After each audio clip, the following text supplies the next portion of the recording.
छात्रों, अब पद परिचय के अंतर्गत हम विशेषण का अध्ययन करेंगे। विशेषण अर्थात संज्ञा और सर्वनाम की विशेषता बताने वाले शब्द, जिन्हें हम विशेषण कहते हैं। जैसे इस वाक्य में पीला फूल, फूल संज्ञा शब्द की विशेषता है पीला होना, इसलिए पीला विशेषण शब्द है। अर्थात जो शब्द संज्ञा अथवा सर्वनाम शब्दों के गुण, संख्या, मात्रा, अवस्था आदि की विशेषता बताते हैं, उन्हें विशेषण कहते हैं। विशेषण जिस संज्ञा या सर्वनाम की विशेषता बताता है उसे विशेष्य कहते हैं। विशेष्य अर्थात जिस संज्ञा अथवा सर्वनाम शब्द जो भी प्रयोग किए जाए वाक्य में, उसकी विशेषता बताने वाला शब्द। जैसे इस वाक्य में फूल, यह संज्ञा शब्द है जिसकी विशेषण यहाँ पीला हो गया, जिसकी विशेषता पीला शब्द बता रहा है, इसलिए ये पीला शब्द विशेषण है। और जिसकी विशेषता बता रहा है, जिसकी अर्थात फूल की विशेषता बता रहा है, इसलिए यह विशेष्य कहा जाएगा।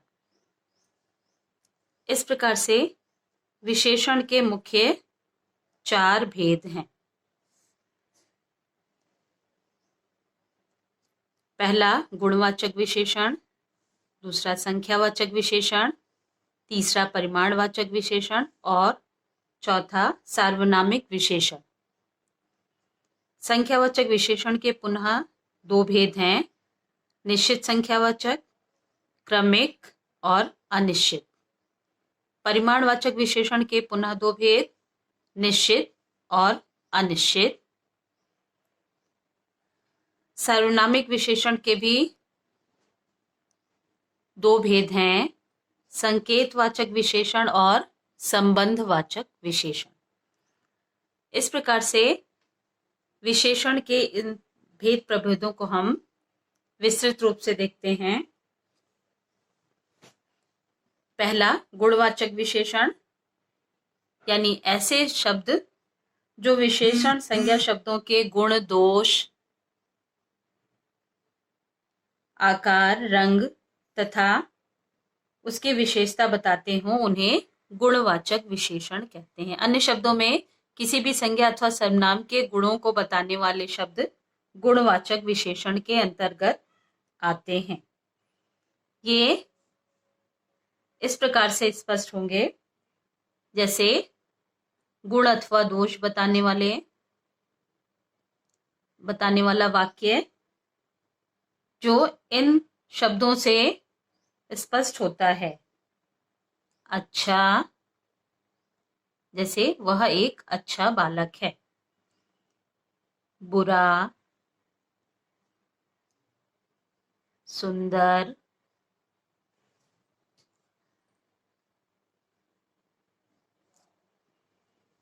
अर्थात ये संज्ञा अथवा सर्वनाम के गुण अथवा दोष को बताने वाले शब्द हैं, इसलिए ये गुणवाचक विशेषण को स्पष्ट करते हैं।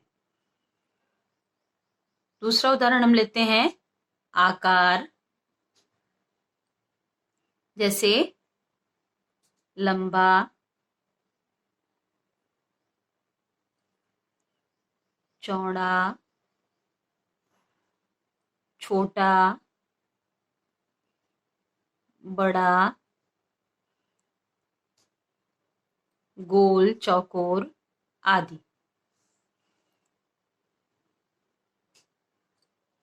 जैसे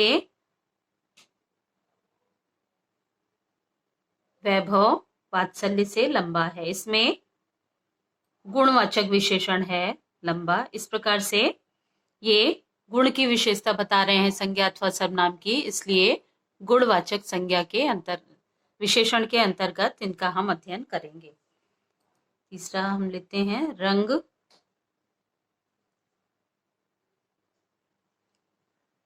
काला, नीला, पीला,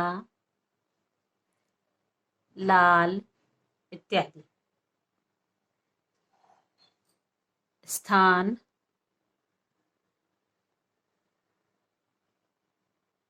भारतीय, जापानी, चीनी,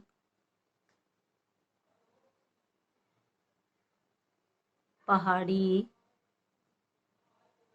रेगिस्तानी इत्यादि। स्वभाव,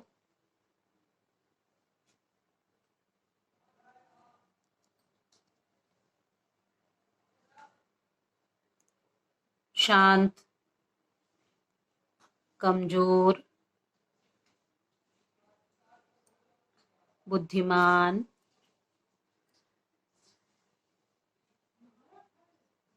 इत्यादि। स्थिति,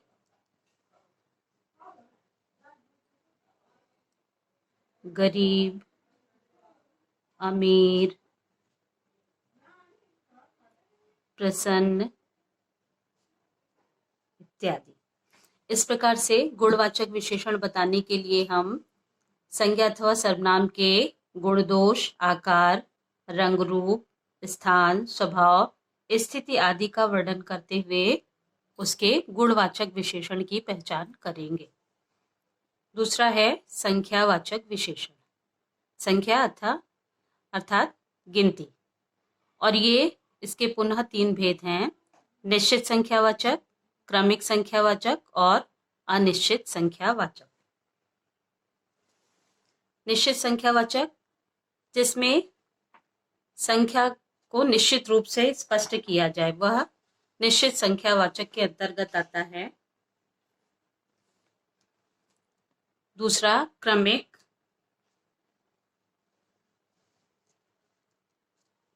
निश्चित संख्यावाचक जैसे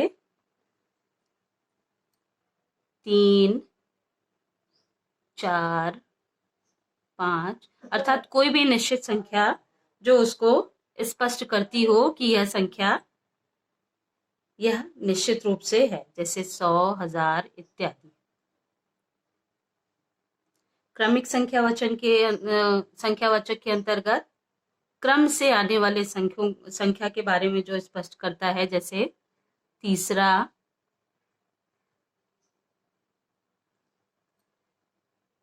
पहला,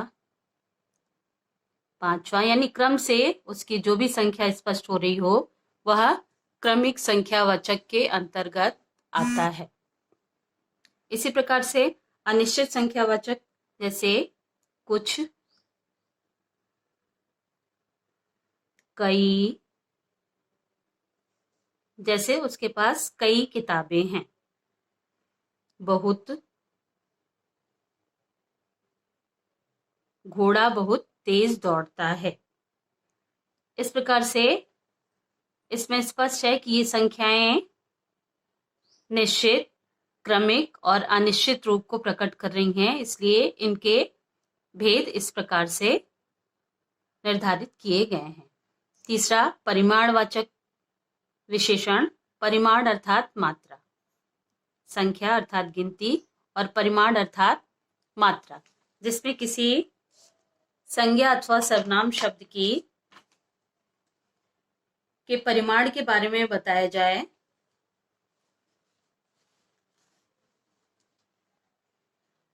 परिमाणवाचक विशेषण को हम इस प्रकार से समझ सकते हैं: जो विशेषण संज्ञा के परिमाण अर्थात उसके नाप तौल का वर्णन करते हैं उसे परिमाणवाचक विशेषण कहते हैं। जैसे यह अपनी निश्चितता और अनिश्चितता के आधार पर, इसके पुनः 2 भेद हो गए: निश्चित परिमाणवाचक और अनिश्चित परिमाणवाचक।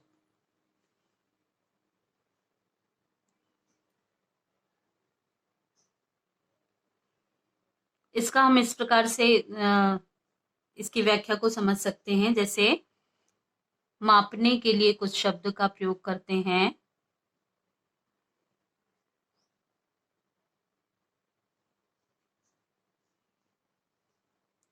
2 लीटर दूध,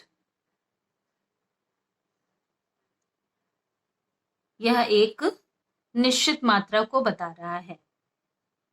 1 कटोरी चीनी, या तौलने के लिए 1 किलो चीनी, या इस प्रकार से यह सब निश्चित परिमाणवाचक विशेषण के अंतर्गत आते हैं। इसी प्रकार से अनिश्चित परिमाणवाचक के अंतर्गत हम जिन शब्दों का प्रयोग करते हैं वे हैं कुछ, जैसे वहां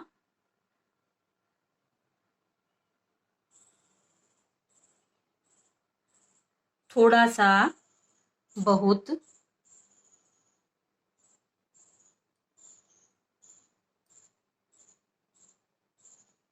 जैसे मुझे थोड़ा सा दूध चाहिए। इस प्रकार से निश्चित परिमाण यानी निश्चित मात्रा को, निश्चित मापतौल या नापने को जो स्पष्ट करता है वह निश्चित परिमाणवाचक विशेषण, और जो अनिश्चितता को प्रकट करता है वह अनिश्चित परिमाणवाचक विशेषण के अंतर्गत हम उसका अध्ययन करेंगे। और चौथा है सार्वनामिक विशेषण। जो सर्वनाम किसी संज्ञा से पहले आकर उसकी विशेषता बताता है उसे सार्वनामिक विशेषण कहते हैं। जैसे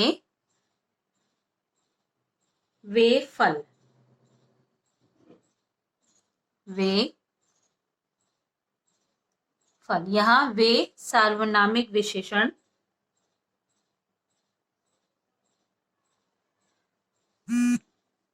ये लोग, यह किताब, यानी यहाँ वे, ये, यह, ये सब सार्वनामिक विशेषण है। सार्वनामिक विशेषण की पहचान यह है कि वाक्य में सर्वनाम और संज्ञा हमेशा साथ साथ आते हैं। वाक्य में संज्ञा और सर्वनाम, संज्ञा फल और वे सर्वनाम दोनों साथ साथ आते हैं। इस प्रकार से यह स्पष्ट है कि विशेषण अपने इन चारों भेदों और प्रभेदों के साथ पद परिचय में हम उसे स्पष्ट करते हैं। अब हम आगे देखते हैं कि इन विशेषण शब्दों की रचना किस प्रकार से करते हैं। विशेषण की रचना।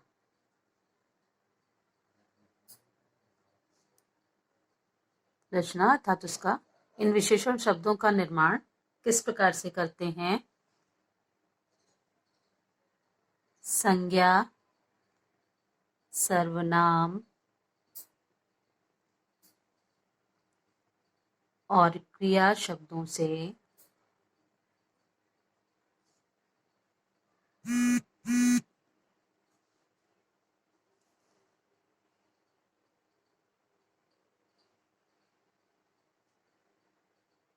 अर्थात संज्ञा, सर्वनाम और क्रिया शब्दों को जोड़कर हम विशेषण की रचना करते हैं। इसके कुछ उदाहरण हम देखते हैं कि किस प्रकार से इन संज्ञा, सर्वनाम और क्रिया शब्दों में कुछ शब्दांश को जोड़कर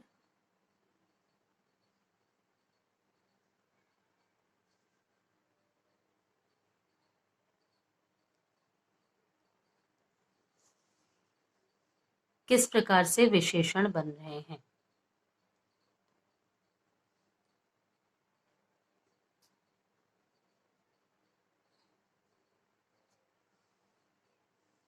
सबसे पहले हम संज्ञा का उदाहरण लेते हैं।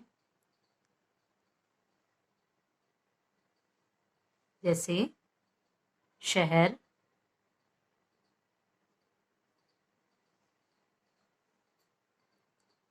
प्रयागराज,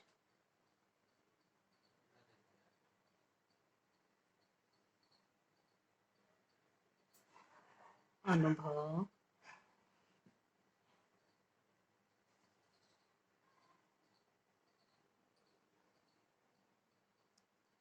सुख इत्यादि।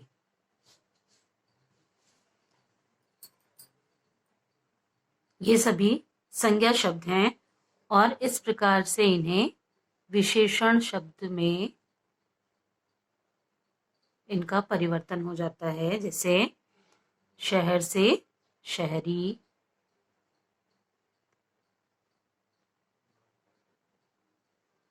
प्रयागराज से प्रयागराज में रहने वाला, अनुभव से अनुभवी, सुख से सुखी। यानी इन संज्ञा शब्दों से उसे विशेषण बना लिया गया है। इसी प्रकार से विशेषण, सर्वनाम से विशेषण, सर्वनाम जैसे मैं, जो,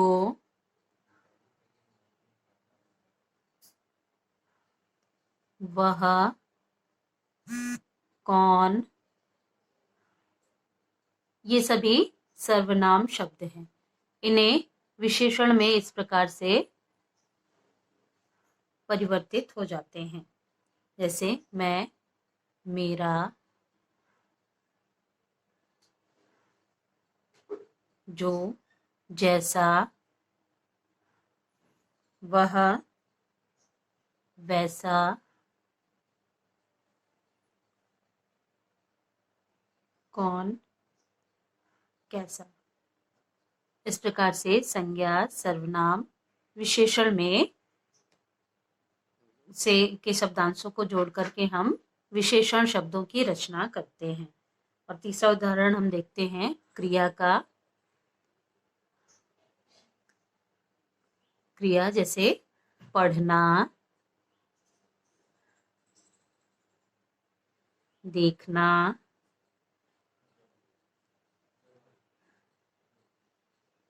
पूजना,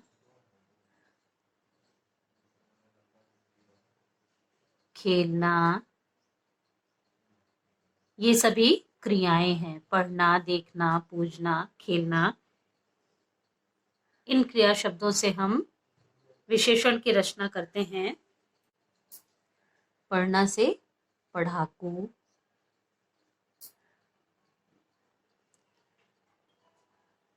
देखना से दिखावटी,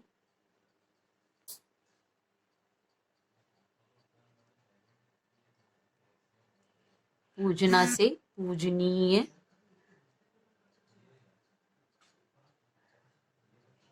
इत्यादि। इस प्रकार से हम इन विशेषण शब्दों की रचना संज्ञा, सर्वनाम और क्रिया शब्दों के कुछ शब्दांशों को जोड़कर